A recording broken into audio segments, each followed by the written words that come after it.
Okay, I'm not sure if this is a great idea or not, but I got a 1/4-inch plate here, and I'm going to center punch it, drill it out, and tap it, and try to use this to attach the motor.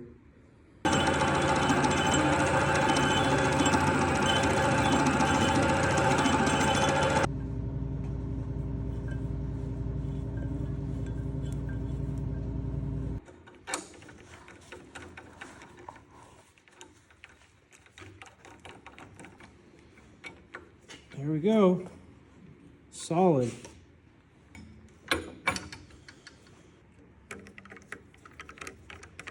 Okay, so now it's installed.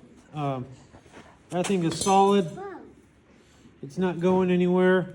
Everything's nice and tight. Just about there. Really close.